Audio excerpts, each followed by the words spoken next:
തകർന്ന് തരിപ്പണമായ ഹെലികോപ്റ്ററിന്റെ അവശിഷ്ടങ്ങൾക്കിടയിൽ ചോരയൊലിപ്പിച്ച് കിടക്കുമ്പോഴും തന്റെ പ്രിയപ്പെട്ടവന്റെ ജീവൻ തിരിച്ചു കൊണ്ടുവരാൻ അവൾ പരമാവധി ശ്രമിച്ചിരുന്നു. താനൊരു നഴ്സ് കൂടിയായതിനാൽ ജസ്നി ഉടൻ തന്നെ ഡേവിന്റെ ശരീരത്തിൽ തൊട്ടു വിളിച്ചു നോക്കി പൾസ് പരിശോധിച്ചു. എന്നാൽ കയ്യിലെ തണുപ്പ് ആ ശരീരം തങ്ങളെ വിട്ടുപിരിഞ്ഞു എന്ന കഠിനമായ യാഥാർത്ഥ്യമാണ് അവൾ തിരിച്ചറിഞ്ഞത്. തന്റെ പ്രിയപ്പെട്ടവൻ ഇനി ഇല്ലെന്ന് തിരിച്ചറിഞ്ഞിട്ടും ആ അടിയന്തര ഘട്ടത്തിൽ അസാമാന്യമായ ധൈര്യത്തോടെ മനക്കരുത്തോടെ ജസ്നി ഫോൺ എടുത്ത് അടിയന്തര ഹെൽപ്പ് ലൈൻ നമ്പറായ 911 വിളിക്കുകയായിരുന്നു.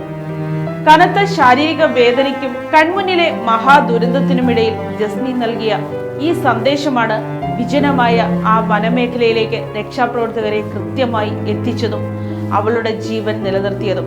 10 വർഷം മുമ്പ് ന്യൂ ടെസ്റ്റ്മെന്റ് ചർച്ചിൽ വെച്ച് തുടങ്ങിയ ദീർഘകാലത്തെ സൗഹൃദവും പ്രണയവുമാണ് മൂവാറ്റുപുഴ സ്വദേശി ഡേവും തിരുവല്ല സ്വദേശിനി ജസ്നിയും തമ്മിലുണ്ടായ വിവാഹത്തിലെത്തിച്ചതും. ഡോസൻവില്ലയിലെ ദി റവറെ ഓഡിറ്റോറിയത്തിൽ നൂറുകണക്കിന് ബന്ധുക്കളെയും സുഹൃത്തുക്കളെയും സാക്ഷി നിർത്തി കഴിഞ്ഞ വെള്ളിയാഴ്ചയായിരുന്നു ഇവരുടെ മംഗല്യം. ദൈവസാന്നിധ്യം നിറഞ്ഞ എല്ലാവരും ഒരുപോലെ പ്രശംസിച്ച ഏറ്റവും മനോഹരമായ വിവാഹ ചടങ്ങായിരുന്നു അതെന്ന് മാതാപിതാക്കൾ കണ്ണീരോടെ ഓർക്കുന്നു. ചടങ്ങുകൾക്ക് ശേഷം രാത്രി 9:30 പഞ്ചനക്ഷത്ര ഹോട്ടലിലേക്ക് പോകാനായി ഇരുവരും ഹെലികോപ്റ്ററിൽ കയറിയത്. എന്നാൽ യാത്ര തിരിക്കുന്ന സമയത്ത് പുറത്ത് കനത്ത മഴയും മൂടൽമഞ്ഞും പെയ്യുന്നുണ്ടായിരുന്നു. അമേരിക്കയിലെ പ്രമുഖ വിമാന കമ്പനിയായ ഡെൽറ്റ എയർലൈൻസിൽ പൈലറ്റായ ഡേവ് ഫിജി ഈ മോശം കാലാവസ്ഥയിൽ യാത്ര ചെയ്യുന്നത് സുരക്ഷിതമല്ലെന്ന് മുന്നറിയിപ്പ് നൽകിയിരുന്നു. ഈ മൂടൽമഞ്ഞിൽ ഞാനാണെങ്കിൽ ഒരിക്കലും പറക്കില്ല എന്ന് ഡേവ് പിതാവിനോട് പറയുകയും ചെയ്തു. എന്നാൽ ഉയരത്തിൽ പറന്നാൽ പ്രതിസന്ധി മറികടക്കാമെന്ന് ഹെലികോപ്റ്റർ പൈലറ്റ് ഉറപ്പ് നൽകിയതോടെയാണ് വധൂവരന്മാർ റോബിൻസൺ R-66 ഹെലികോപ്റ്ററിൽ യാത്ര തുടർന്നത്. പീച്ച് ട്രീ ഡെക്കാൽബ് വിമാനത്താവളം ലക്ഷ്യമാക്കി പറന്നുയർന്ന ഹെലികോപ്റ്റർ കനത്ത മൂടൽമഞ്ഞിൽപ്പെട്ട് നിയന്ത്രണം നഷ്ടമായി വൻ മരങ്ങളുടെ ചില്ലകളിൽ ഇടിക്കുകയായിരുന്നു.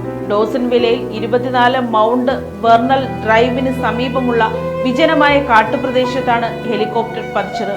ആളൊഴിഞ്ഞതും നിബിഡവുമായ ഈ പ്രദേശത്ത് രാത്രി 10 മണിയോടെയുണ്ടായ അപകടം പുറം ലോകമറിയാൻ മണിക്കൂറുകളോളം വൈകി. തകർന്നു വീണ ആഘാതത്തിൽ വധുവായ ജസ്നി സംഭവ സ്ഥലത്ത് തന്നെ ബോധരഹിതയായിരുന്നു. ഏകദേശം 5 മണിക്കൂറോളം കനത്ത ഇരുട്ടിലും തണുപ്പിലും അവശിഷ്ടങ്ങൾക്കിടയിലും മരച്ചില്ലകൾക്കുമിടയിൽ ജസ്നി ബോധമില്ലാതെ കിടന്നു. പുലർച്ചെയോടെ ബോധം വീണ ജസ്നി കണ്ടത് സങ്കല്പിക്കാൻ പോലുമാകാത്ത ദാരുണമായ കാഴ്ചയായിരുന്നു. തകർന്ന അവശിഷ്ടങ്ങൾക്കിടയിൽ തന്റെ നെഞ്ചിലേക്കാണ് പ്രിയതമനായ ഡേവ് വീണ് കിടന്നിരുന്നത്. തുടർന്നാണ് ഒരു നഴ്സിന്റെ പ്രൊഫഷണൽ മികവോടെ അവൾ ഡേവിനെ പരിശോധിച്ചതും മരണവിവരം തിരിച്ചറിഞ്ഞതും. തുടർന്ന് വേദനകൾ കഴിച്ചിറക്കി അവൾ 911 വിളിക്കുകയായിരുന്നു. ജസ്നിയുടെ ഫോൺ കോൾ ലഭിച്ച ഉടൻ തന്നെ ജോർജിയയിലെ അടിയന്തര രക്ഷാസേനയും പോലീസും പ്രദേശത്തേക്ക് കുതിച്ചെത്തി. അത്യന്തം ദുഷ്കരമായ കാട്ടുപ്രദേശത്ത് തിരച്ചിൽ നടത്തിയാണ് തകർന്ന ഹെലികോപ്റ്ററിന്റെ അവശിഷ്ടങ്ങൾക്കിടയിൽ നിന്ന് ജസ്നിയെ രക്ഷപ്പെടുത്തിയത്. ഉടൻ തന്നെ വിദഗ്ധ ചികിത്സയ്ക്കായി ഇവരെ നോർത്ത് ഈസ്റ്റ് ജോർജിയ മെഡിക്കൽ സെന്ററിലേക്ക് മാറ്റി. ജസ്നി നിലവിൽ തീവ്രപരിചരണ വിഭാഗത്തിൽ ചികിത്സയിലാണ്. ഹെലികോപ്റ്റർ പൈലറ്റും സംഭവ സ്ഥലത്ത് വെച്ച് തന്നെ മരിച്ചിരുന്നു. അമേരിക്കയിൽ സ്ഥിരതാമസമാക്കിയ മലയാളി കുടുംബത്തിന്റെ പേരുകൾ മൂവാറ്റുപുഴ വിട്ടൂരിലാണ്. വിട്ടൂർ എബനേസർ സ്കൂളിൽ അധ്യാപകനായിരുന്ന KT ജോർജിന്റെ മകനാണ് ഡേവിന്റെ പിതാവ് ഫിജി ജോർജ്. ബംഗളൂരുവിൽ നിന്ന് ബിഫാം ബിരുദം നേടിയ ശേഷം ഫിജിയും ഭാര്യ ഫേബയും അമേരിക്കയിലെ ആരോഗ്യരംഗത്ത് ജോലി ചെയ്തു വരികയാണ്. ജുവലാണ് മരിച്ച ഡേവിന്റെ ഏക സഹോദരി. മകന്റെ വിവാഹ ആഘോഷങ്ങൾക്കായി 1 മാസം മുമ്പാണ് ഫിജി ജോർജ് നാട്ടിലെത്തിയത്.